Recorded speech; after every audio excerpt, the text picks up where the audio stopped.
শেখ হাসিনার ১.৫ দশকের শাসনামলে লাগামহীন দুর্নীতি, ব্যাংক দখল আর নজিরবিহীন অর্থ পাচারের শিকার হয়েছে দেশের আর্থিক খাত। মেগা প্রকল্পের আড়ালে নেওয়া ঋণ আর ভুয়া অডিটের মাধ্যমে হাজার হাজার কোটি টাকা বিদেশে পাচার হওয়ায় অর্থনীতি আজ ধ্বংসের দ্বারপ্রান্তে, যার সরাসরি নেতিবাচক প্রভাব পড়েছে দেশের রাজস্ব আদায়েও।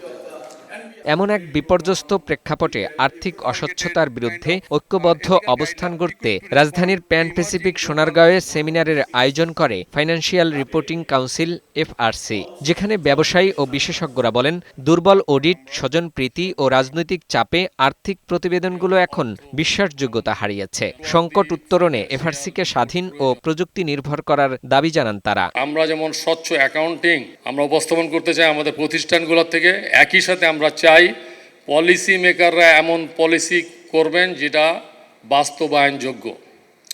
ডুয়েল ট্যাক্সেশন যেন না হয়, ওভার ট্যাক্সেশন যেন না হয়।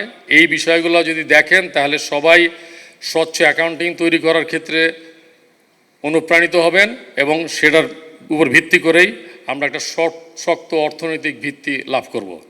আর্থিক বিপরীতে প্রকৃত আয় ও মুনাফা সঠিকভাবে প্রতিফলিত হলে করের আওতা প্রাকৃতিকভাবে বৃদ্ধি পায় এবং সৎ ব্যবসায়ের একটি সমান্তরাল প্রতিযোগিতার সুযোগ পায়। অনুষ্ঠানে প্রধানমন্ত্রীর অর্থ ও পরিকল্পনা বিষয়ক উপদেষ্টা স্পষ্ট জানান, আন্তর্জাতিক বাজারে বাংলাদেশের অডিট প্রতিবেদনগুলোর গ্রহণযোগ্যতা না থাকায় বাধাগ্রস্ত হচ্ছে বিদেশি বিনিয়োগ। আমরা জানি যে ভ্যালুয়েশন এবং অ্যাকচুয়ারি সেবায় শৃঙ্খলা আনা কতটা জরুরি, কারণ সম্পদের প্রকৃত মূল্য না জানলে লোন দেয়া এবং বিনিয়োগ করা দুই ঝুঁকিপূর্ণ।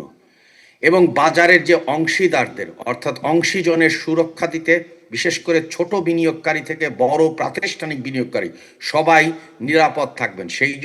এবং বিদেশি বিনিয়োগ যদি আমরা আকর্ষণ করতে চাই, আন্তর্জাতিক মানের কমপ্লায়েন্স যদি না থাকে, তাহলে বিদেশি বিনিয়োগকারীরা আমাদের বাজারে আসবে না। সেই জন্যে আমাদের সারা বিশ্বকে দেখাতে হবে যে বিদেশি বিনিয়োগ যদি আমরা আকর্ষণ করতে চাই, তাহলে অডিট ব্যবস্থা ঢেলে সাজানো দরকার।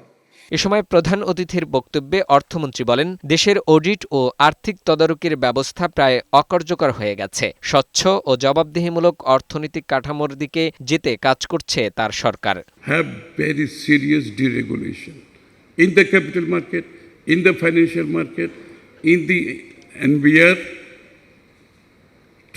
যত জায়গায় আছে আমরা কিন্তু সিরিয়াস ডিরেগুলেশনে যাচ্ছি। বাট এটা তো আপনাদের সহযোগিতা লাগবে। ডিরেগুলেশন গেলাম, আপনার রিপোর্টিং ইজ রং, তা কোনো লাভ তো হবে না।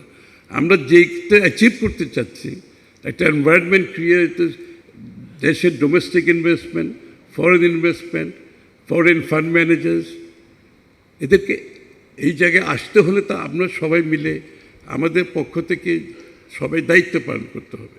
আর্থিক খাতের এই ক্ষত নিরাময়ে কেবল আইন নয়, বরং রাজনৈতিক সদিচ্ছা ও প্রাতিষ্ঠানিক স্বাধীনতা নিশ্চিত করা জরুরি বলে মনে করছেন সংশ্লিষ্টরা। ফাহিম মুনায়েম, বৈশাখী সংবাদ, ঢাকা।